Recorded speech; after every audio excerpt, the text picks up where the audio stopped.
It's Thursday, the 27th of October, 2022. Good afternoon, Namibia, and a very warm welcome to today's discussion. Coming to you live from the Government Information Center here in the heart of the capital city, Windhoek. I am your host, Heleni Felepe-Samunyela, and alongside my two studio guests, we'll be keeping you company for the next 50 minutes. In today's episode, we are zooming in on MICT's directorial mandates, and I'm joined in the studio by Ms. Rosalia Penda, Director of Audiovisual Media and Regional Offices and Commission. Good afternoon, Director, and welcome to today's discussion. Well, thank you. I'm also joined by Ms. Florence Haifene, Deputy Director, Namibia Film Commission. Good afternoon. Good afternoon. Deputy Director, and welcome. Thank you for having me. All right. We'll dive right into the discussion. As earlier mentioned, today we are zooming in into the Ministry of ICT's directorial mandates. And today, to be specific, we are focusing on the Directorate of Audiovisual Media and Audiovisual Media Offices and Offices and Commission, sorry. And also, as earlier mentioned, we are also focusing on Namibia Film Commission. Ms. Penda, can you briefly outline the function of your directorate to us? Okay, Ms. Samunyela, thank you for the opportunity, and good afternoon, listeners, and everybody else who has linked in. Basically, the mandate of the directorate name, as you heard, is a very long one. And it is a directorate under which a lot of commissions, which has become autonomous bodies, originated from. At the moment, the directorate is kind of in three categories. One category is the Government Information Center, and then you have regional offices, which is 14 in one office in each region. And then you have the Namibia Film Commission. It's kind of a hybrid of a directorate because, like for instance, when you look at the Namibia Film Commission, it's a commission which is created by an act of parliament. It has got board of commissioners, but it falls under the directorate as a division. Now, the overall mandate of the directorate is basically it collects, or we can say it capture, it produce, and then disseminate government information to the government itself, as well as to the members of the public. Okay. Yeah. Ms. Haifene, perhaps you can just take us through the mandates of your division. Thank you. The mandate of the Namibia Film Commission is twofold. Firstly, we look at developing the local film industry, and then we look at marketing Namibia globally as a preferred film destination. Now, when we talk about support or developing, we have the Video and Film Fund, from which we support filmmakers, students, and even facilitators that are working in the sector. All right. Ms. Penda, given the functions you just outlined earlier, how relevant are they to the general public? Well, I can say they are actually 100% relevant in the sense that this is one of those directorates whose mandate basically forces you to deal with the public on a day-to-day basis. We deal with the public in the sense that we provide sound services, we provide sound services in all its capacities.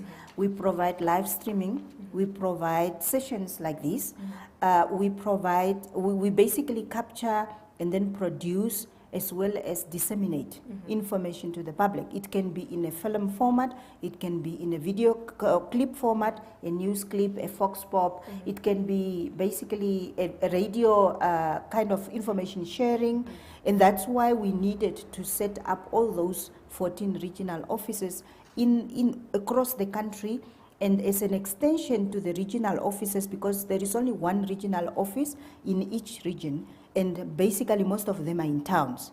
Now, we saw that there is a gap in giving information to the public, in the sense that the remote rural areas are excluded. So then we extended, where we created 2 rural ICT centers, formerly known as multi-purpose community centers, 2 in each region. So currently we have in total 25. We used to have 26, but unfortunately the issue of Kavango is region, there were a lot of complications there, and the center was set up, but it didn't work out well. But at the moment we have 25 regional ICT centers who is looking to extend the same services of the same mandate to the remote rural area populace. Okay. Ms. Haifene, how relevant are the functions of that you've just earlier alluded to the public? How relevant are they? I think as a nation we need to have our own identity, and it is through telling our local stories that we make Namibians proud, that we inculcate a spirit of nationhood amongst our people. So the Commission is extremely relevant because we provide a platform of connecting with each other to tell these stories that we're talking about. And through the Film and Video Fund, we support filmmakers to create short films, feature films, documentaries, even cultural documentaries talking about our people. So we also have projects for younger people where they can come together, connect, and tell their stories. We are currently only in Windhoek, but through our regional offices that Ms. Penda just talked about, we can always connect and take projects to the 14 regions of our country. All right. Sorry, can I just add a Yes, bit? please. One thing which I think we need to emphasize here also in relation to the relevancy is that basically the film industry or the visual image sector encourage screen culture, and in that we need to see our own people on the screen, but then communicating our own needs and our own challenges and our own solutions. Yes. All right. Well put. Ms. Penda, can you kindly expand on the roles of your directorate in disseminating government information as far as programs, projects, and other services are concerned to the Namibian nation and to the whole world at large? Okay. I will concentrate on 2.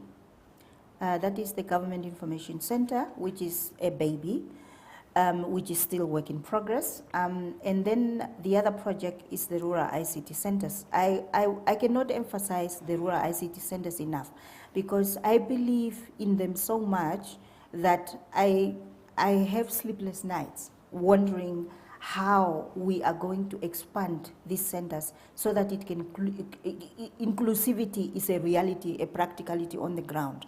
Now, when I'm talking about the Government Information Center, currently we are only limited to 3 sessions or 3 days broadcasting or live streaming a day. And for the dream is to have basically from a Monday to Friday as a second step. Unfortunately, the funds it's a little bit limited. We're working on it, but we would really appreciate partnership in this sense. And I'm emphasizing this in the sense that we need a lot of equipment, we need a lot of assistance, we need a lot of skills training, skills transfer, because the Government Information Center forces us actually to relook at the whole profile of the ministry vis-a-vis the mandate. So basically, my plea is that anyone who comes to the Government Information Center and doesn't get really treated as they expected to be treated is because it's a work in progress thing. The studio is still too small. We still need a location where the studio is adequate. And basically, the challenges we currently have, as I said before, it's basically the equipment, which in this ICT environment, you buy the equipment today, tomorrow they are either outdated or they are not produced anymore. So that is the biggest issue. The second challenge is basically we need a venue.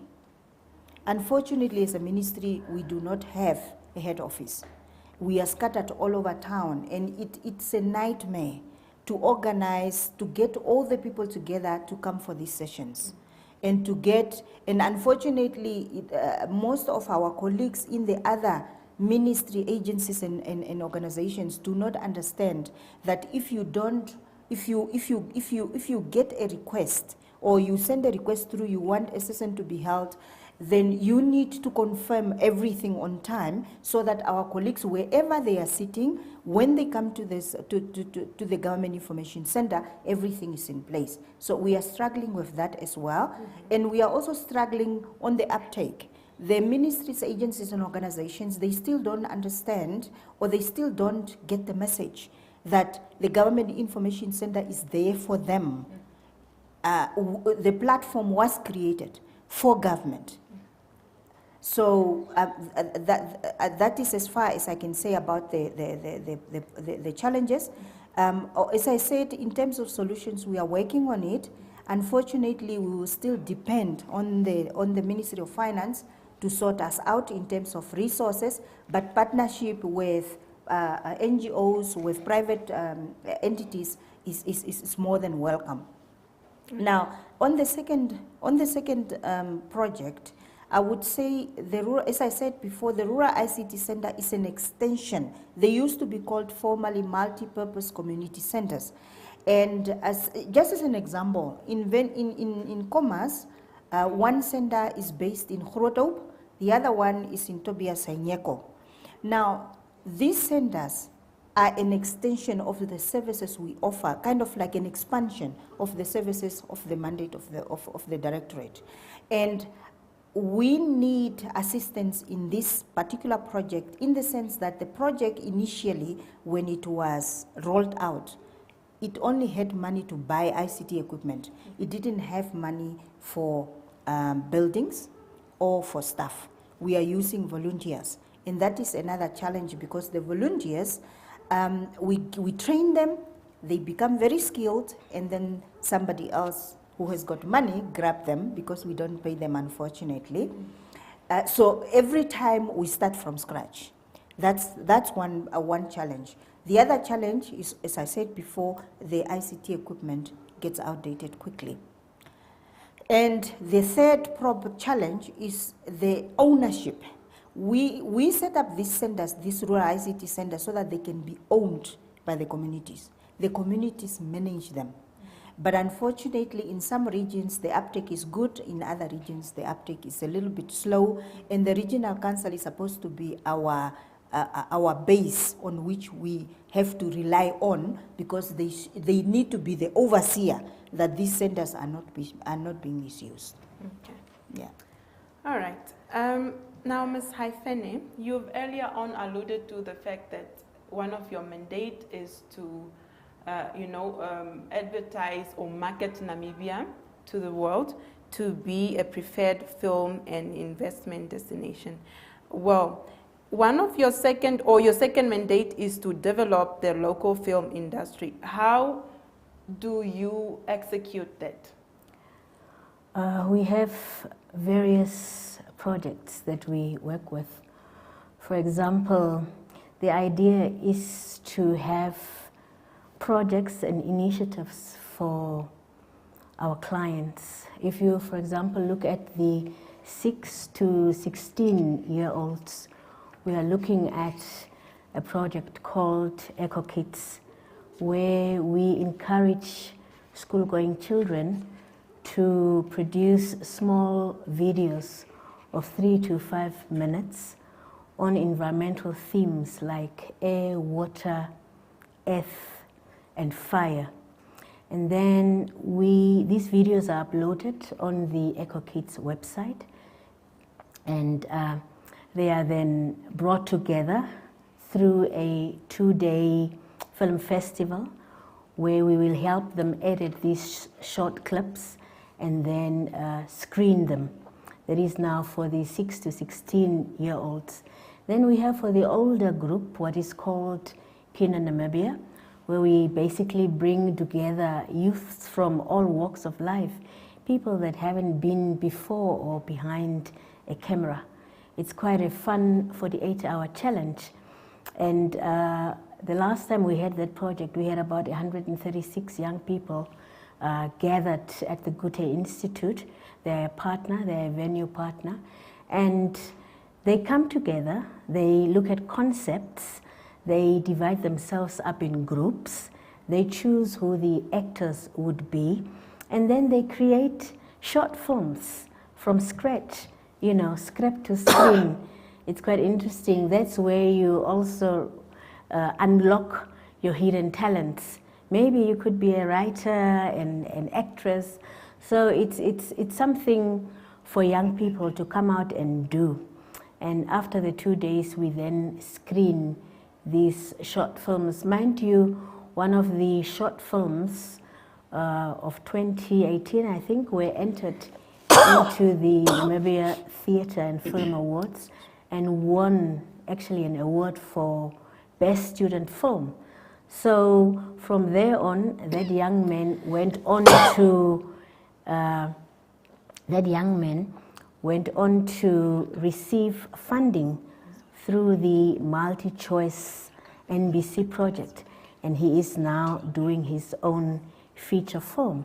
So that is for young people, and for the advanced or experienced group, we have feature film funding, we have advanced short film funding, and we also have documentary film funding. So we are looking at various segments.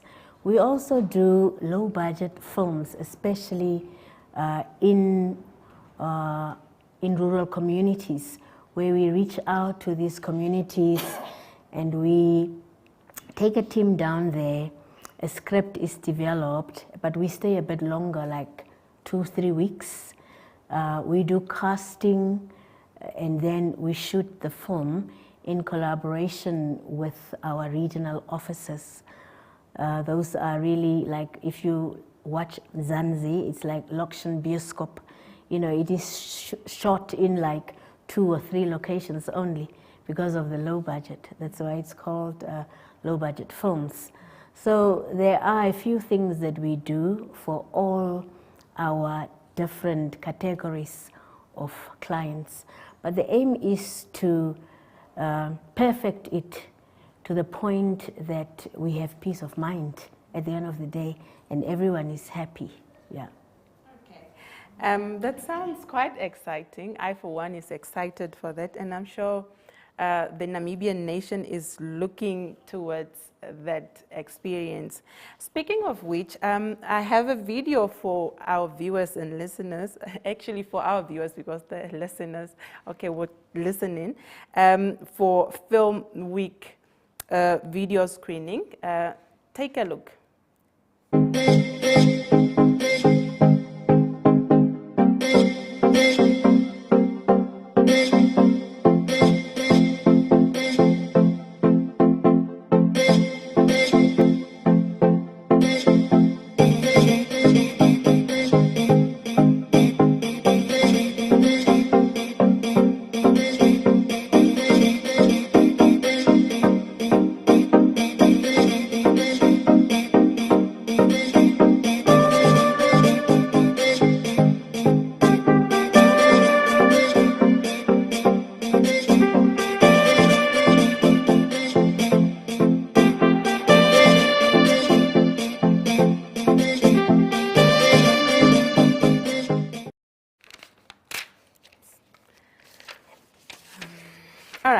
So the mission of ICT or the Ministry of ICT is to create an enabling environment for ICT developments and access information for social economic growth. How is your respective directorate, Ms. Penda, integrating ICT service into the lives of the Namibian citizens? Okay, thank you for the question. It's kind of a double barrel question, but the way we are embracing the mission of the ministry, as I said before, the directorate is so diverse that a lot of people wouldn't actually believe that it falls within one within one directorate, all those facets. But basically, the way we are embracing the mission of the ministry is that we have a film fund that is basically developing the film industry, the local film industry, and that involves a lot of things which Ms. Aifene have raised, but in addition, it also, we also offer scholarships to students, especially College of the Arts students, who are registered to study in the same field of creating content.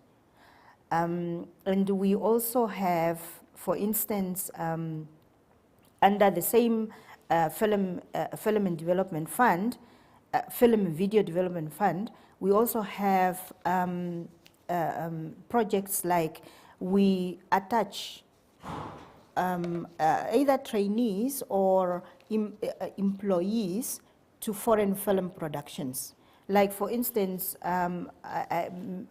Aifene can help me out here, how many local people were employed by Mict, because the whole of Mict was filmed in Namibia, and how many people were employed on that film set, and how many extras, how many stunt people, how many graphic designers, how many wardrobe and props people were employed, as well as the local entertainment, entertainment or rather tourism industry, how they benefited from that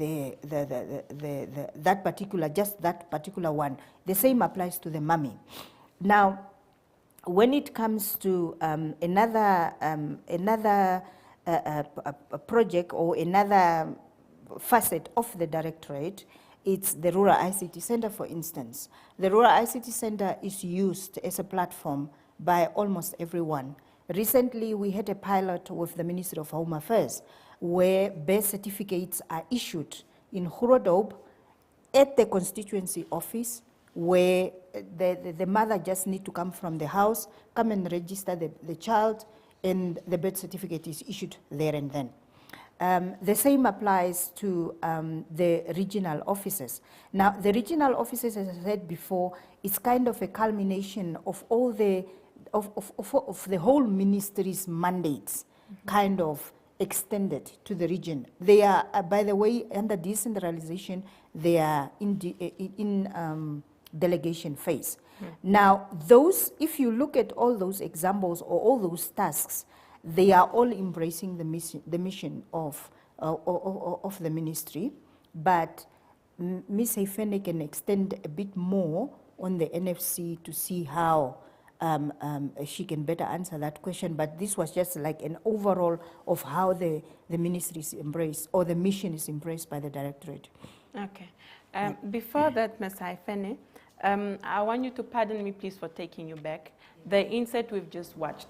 I want you to briefly just brief us on what Film Week is, when it was initiated, when it started, and what brought about the idea of Film Week.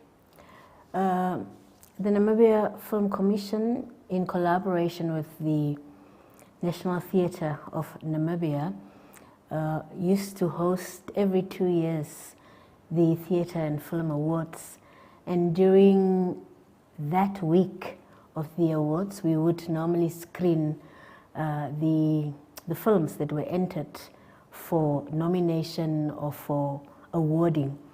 We would then have that week there, but with COVID, we couldn't have the awards. Then we thought, oh well, we can't sit still. Let us at least give our public local content, local stories that were produced in the meantime, because everything came to a standstill. No one was, everyone was watching Netflix. They were on other platforms. So we thought, no, let's bring the Film Week back, even though there is no awards. Let's call it Namibia Film Week as a standalone project of the Film Commission. And the aim is really just to inspire love for local films, local stories. What is it that our young creatives are producing? Mm-hmm. So the Film Week is taking place over 4 days. It started yesterday and it will end on the 29th. Today it will be at the College of the Arts with the screening of short films. Yesterday was quite a success. You saw the clip for yourselves. It was quite exciting. We looked at a film called Ompata, which dealt with issues of gangsterism in our neighborhoods. That's a very common issue that all of us can relate to. And it will end on Saturday at the Lemon Tree restaurant. So I'd like to urge each and everybody to come out and watch, because it's at no cost. It's totally free. You don't have to pay a single thing. So you take your friend, your sister, your mother, your cousin, and you come out in large numbers and you come and view local films, and they are produced in all sorts of languages. Some are subtitled. So, and it's quite interesting to also look at the standard where we are at, the quality that we are producing. We don't have to step back for any country in Africa. I'm confident that Namibian filmmakers are skilled, they are talented, and they really do good work. So I'd like to encourage you also to come join us today, tonight at 7 at the KCAC. Okay, quite exciting for me. Maybe before I pose the next question, I'd like to, is there any cost implication to these very exciting activities ahead? Well, we are in partnership with the city of Windhoek. They are providing a venue for us, so we don't pay for that. Also, the College of the Arts, we're in partnership with them. So the only costs really are the popcorn that we provide to whoever comes to join us, because we want to create that cinema feel. The drive-in feel. Remember back in the day, you would come with your car and put in the hockey-talkie in the car for the sound, and you would sit in your car in the open air and watch on a big screen this film. Yeah. So we're bringing bush cinema back to the public, basically. Wow. In villages, we would park under a tree, put out the screen, and then, let people sit under that tree and watch. So after COVID, I think we should do more to create a cinema culture, as Ms. Penda was alluding to earlier. We don't have that culture of watching local films, really. If I give you $100 today, what would your priority be? Would you rather go to Grove Mall or Mara Mall to watch a movie? Or would you rather buy something, maybe use it on transport or buy food? So we are bringing films to our audiences at no cost, and we're hoping that will somehow enhance our cinema culture. Yeah. All right. Now I see. Flo, there is an idea of expanding the Film Week to the regions, right? Yes, there is an idea.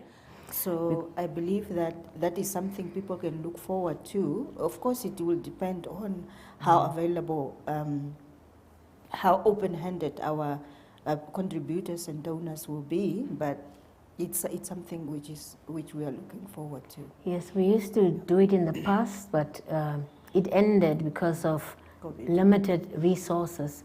We used to actually choose a region and go out in remote villages with our screen and projector and just provide cinema to our public.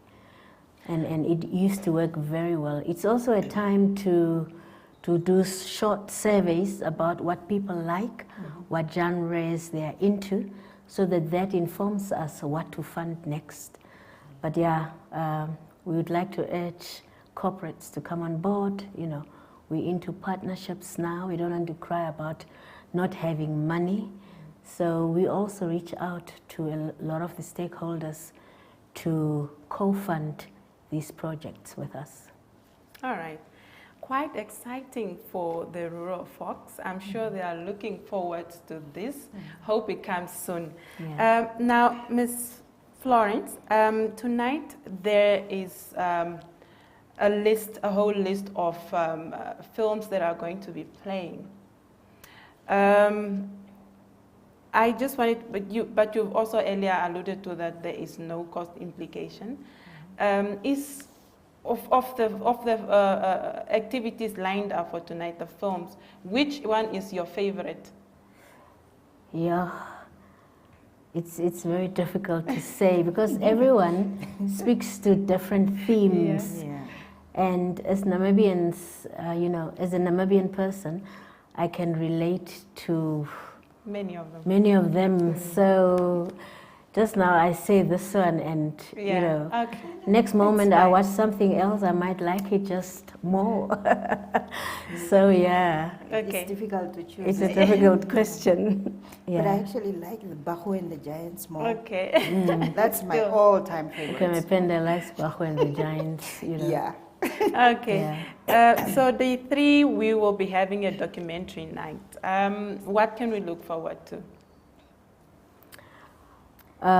We have a few documentaries it's actually a series produced by one of the filmmakers, Tim Hoopschler.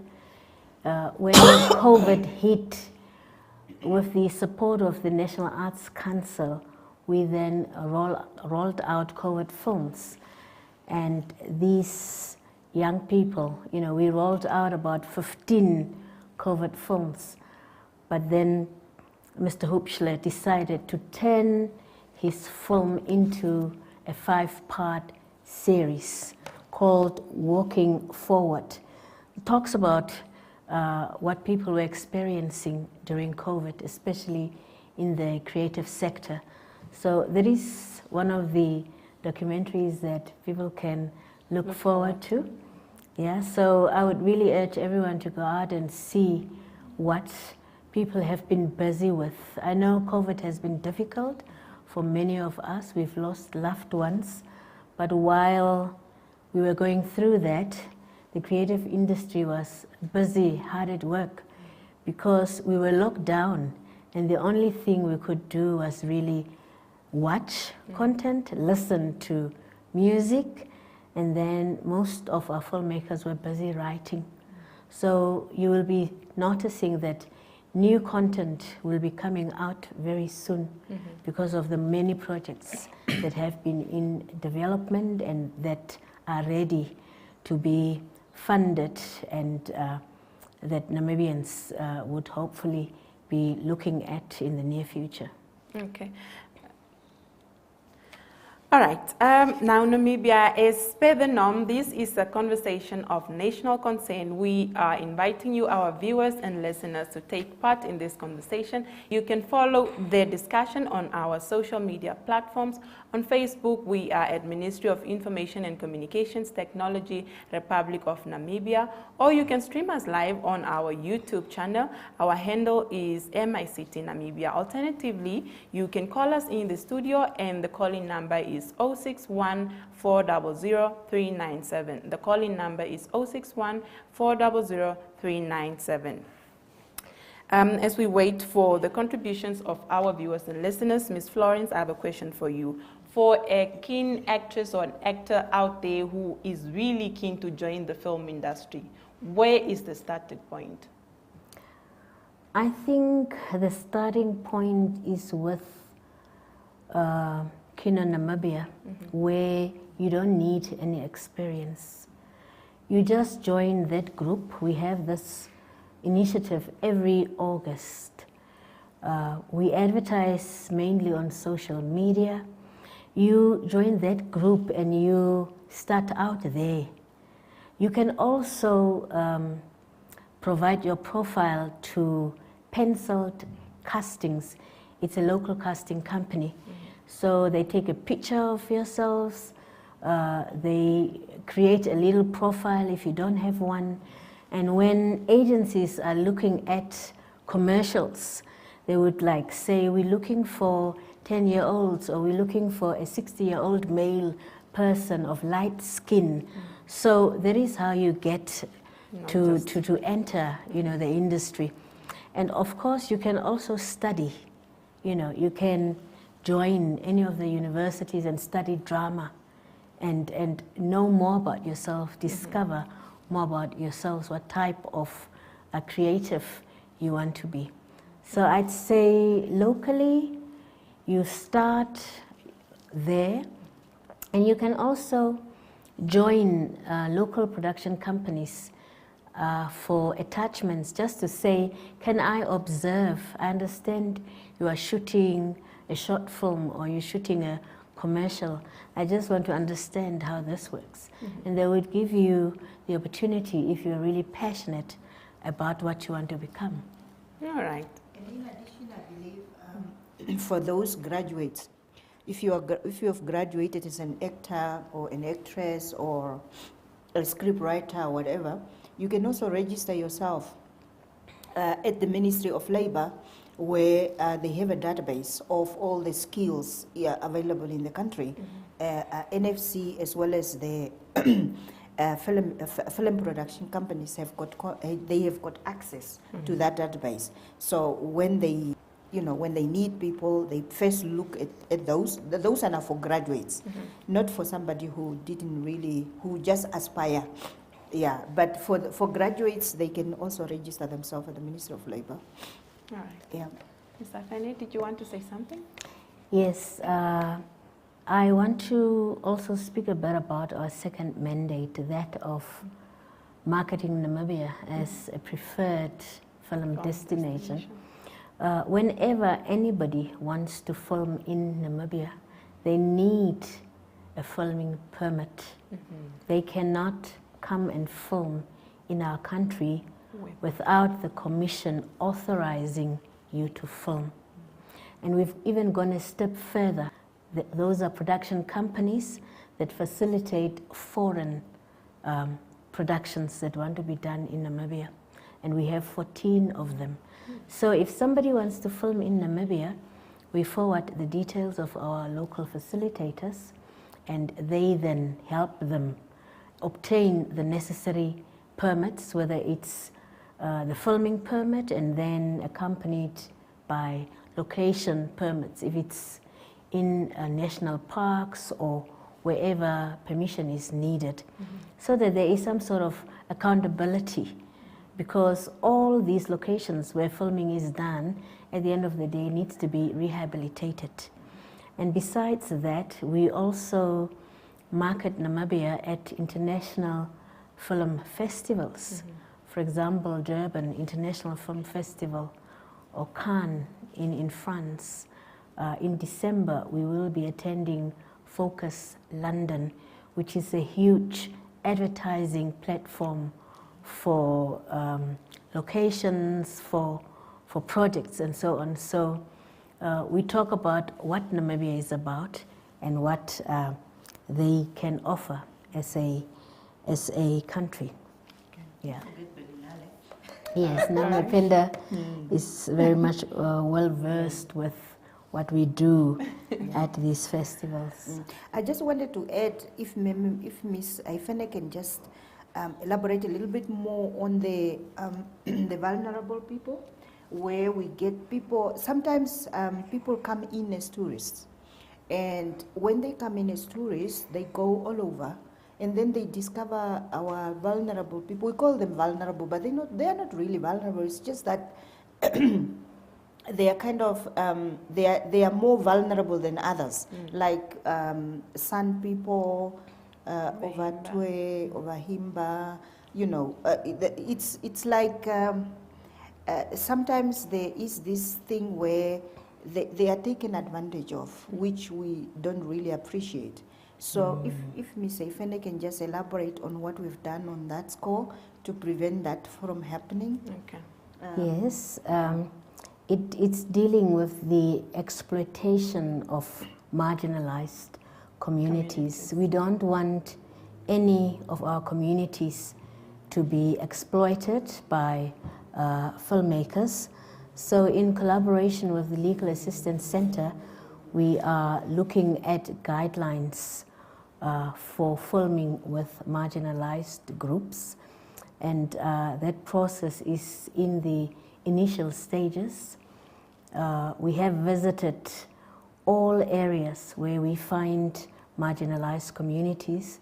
We have done our assessments and we have produced 2 reports so far. We have met with the Legal Assistance Center, and the idea is to now workshop the draft that we came out with.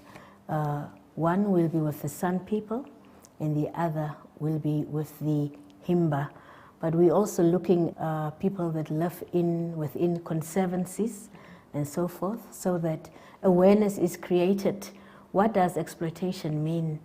When should you feel exploited? You know, what kind of contracts should these people enter into? Because these days with filming, it's independent contracts. But is it in a language that this person understands? And who is going to explain this contract to that person? So we are looking at all those aspects. And hopefully by next year, those guidelines will be out. And we will then do a road show all over the country just to sensitize our communities and also filmmakers themselves about the do's and don'ts in that space. All right. Okay, now some years back, MICT introduced remote rural information, remote rural ICT centers and resourceful centers. Are they to the community in pushing forwards the functions and mandate of the ministry to the general public, specifically in the rural areas? Okay, the remote rural areas, these centers are set up in those areas basically for the communities to own them. As I said before, we had a challenge because we didn't have money for buildings. Now what we did is we had MOUs with the regional councils and the traditional authorities, and we gave them the honors of identifying where this equipment could be set up. In some cases, they indicated the constituency office. In some cases, they indicated the schools, because there were schools which have laboratories which is empty. Like for instance, in Zambezi, they identified Ibu school as Ibu school, and it's a computer center which was empty there.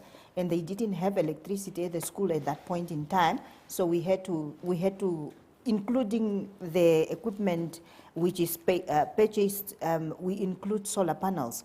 So we set up the solar panels at the school and we set up this, the center. So they get the honors of identifying where the center will be set up. And they also are responsible for identifying which of the leaders need to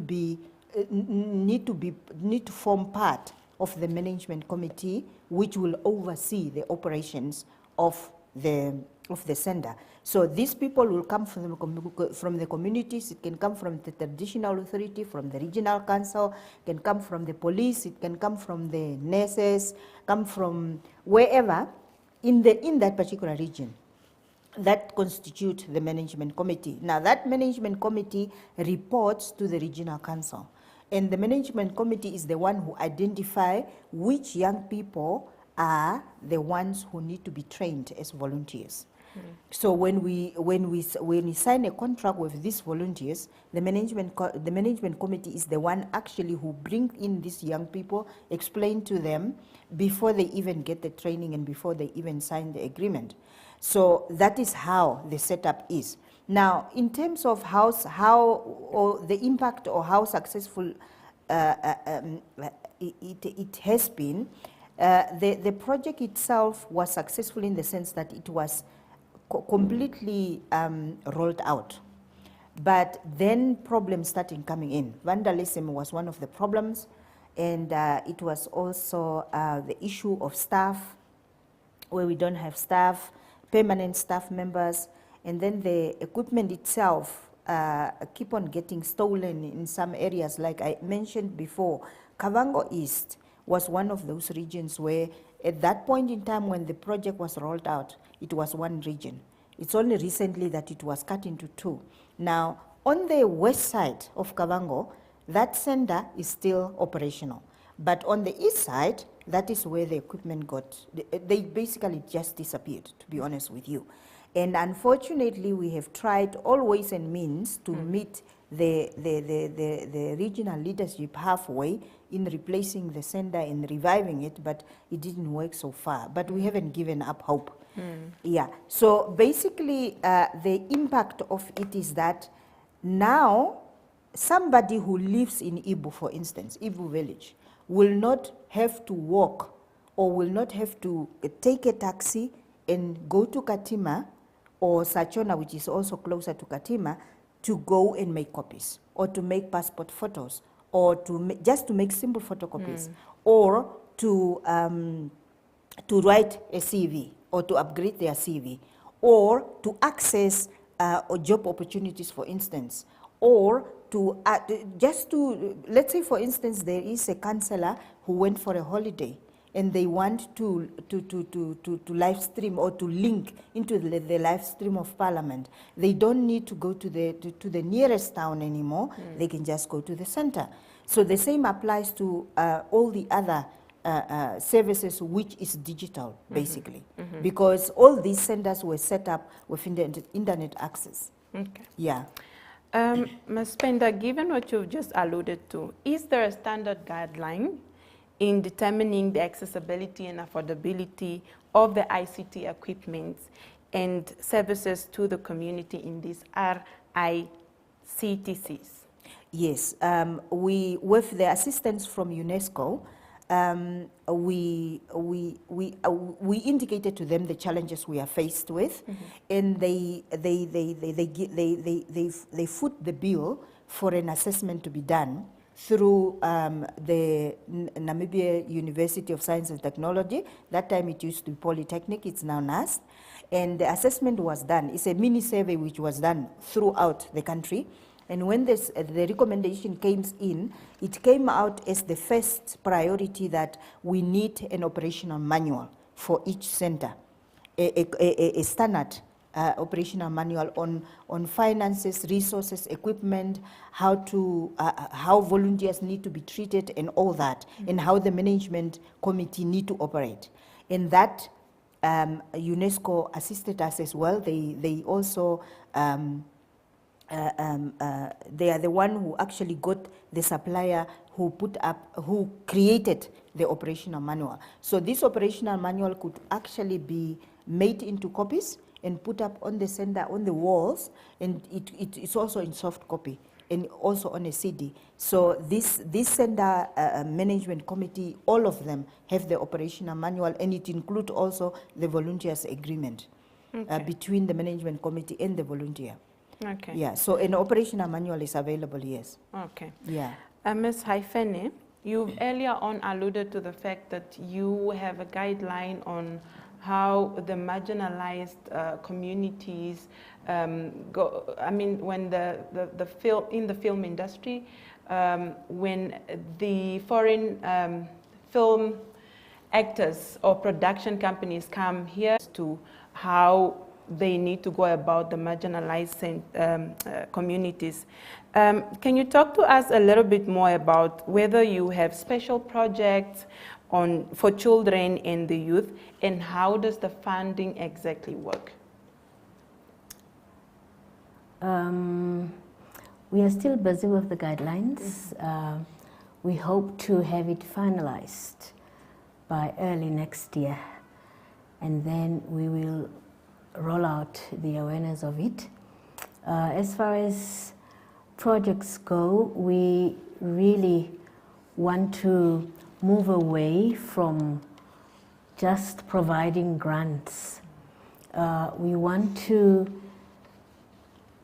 we want to have equity into projects. We no longer just want to provide, and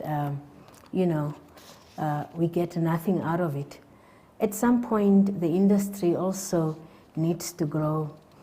For the young people, we have Eco Kids, we have Kino Namibia, and we have the newcomer short films for which grants are provided. But for the advanced groups, for feature films, for documentaries and so forth, we are looking at equity. Yeah. So that if we have 5% equity in a project, at least based on the proposal that was provided, one can look at what does this project intend to create or make at the box office, or who is going to buy this content, so that we are assured if we put in $1 million into a feature film, we will be getting back 5 million, depending on how much work went into securing distribution deals.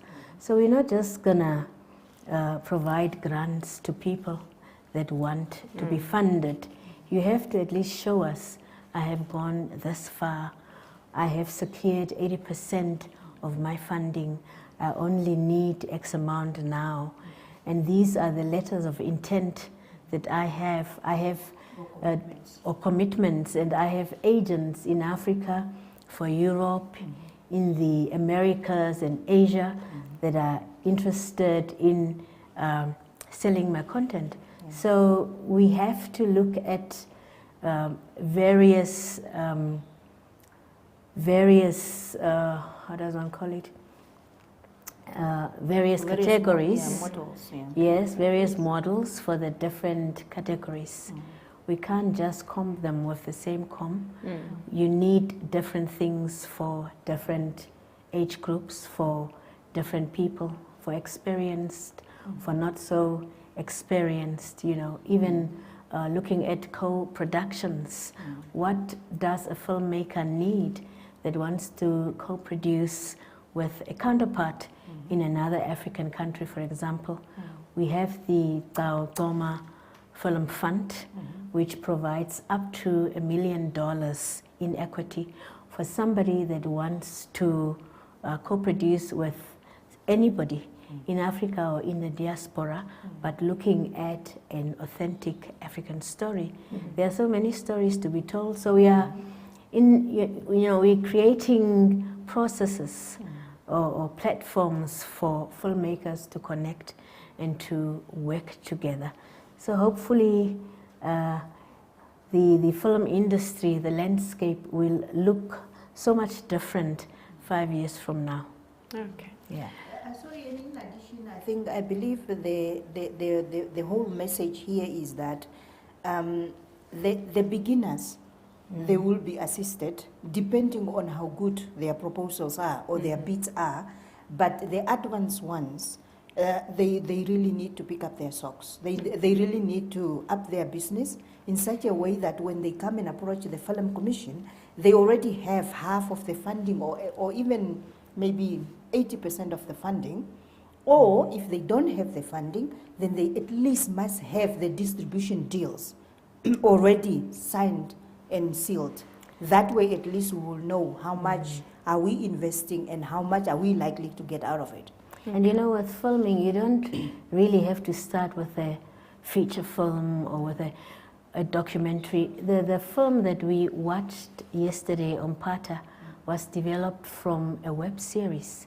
They went up till season 4, and then it became extremely popular. A lot of people were watching this web series. They couldn't wait for the next episode.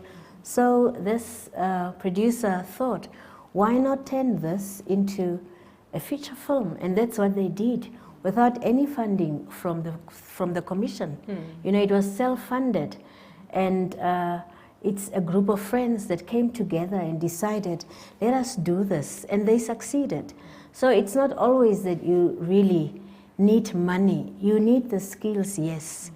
You need people that believes in your vision, yes. And you get help from professionals just like you. So you are not alone in this. You have people that you studied with, and you can help each other. Until such time this content starts to make money, then you can say, yes, brah, here's a 10,000. Take this, you know. We should invest in each other. Yes. Yeah. All right, well put. Okay, now as earlier alluded to, the Government Information Center is a part of the Audiovisual and Media Directorate, of which we provide a whole range of services.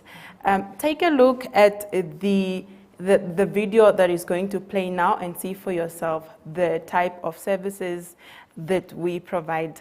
Yeah, take a look at the video.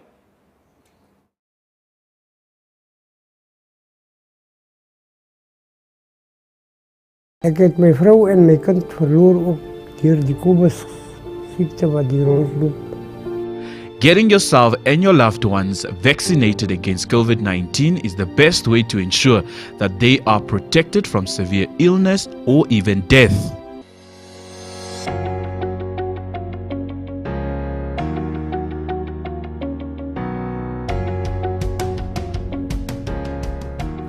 First of all, let me tell you that we'll get through this difficult time. We know how to beat the coronavirus. All we have to do is take the necessary steps to ensure that we do that. What is a customer service charter? This charter is a tool that sets standards of the services citizens can expect from the Ministry of Information and Communication Technology and provides the opportunity to help us improve our services. The line between right and wrong is growing thinner. The continuous gender-based violence pandemic manifests itself in different forms, such as physical violence, psychological violence, economical violence.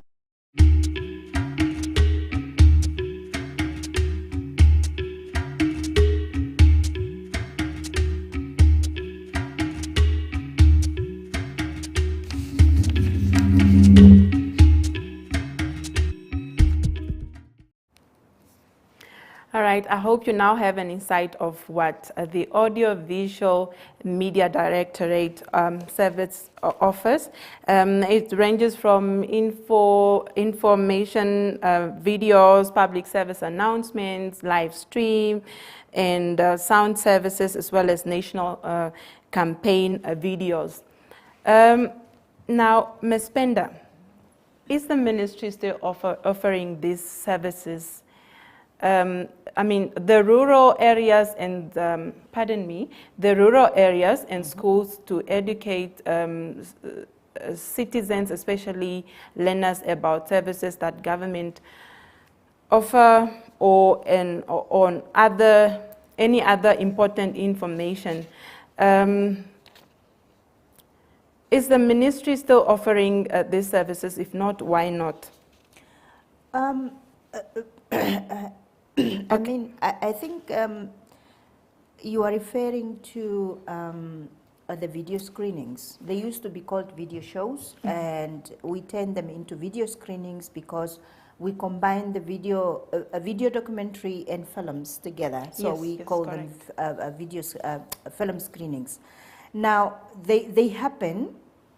We haven't stopped them per se, but after COVID, because you see, the video screenings used to be done like people are sitting in a room, or maybe it's it's projected outside, and people are sitting close to each other, watching to develop this, the screen culture. But after COVID, we were kind of set back a bit, and the budget was also cut.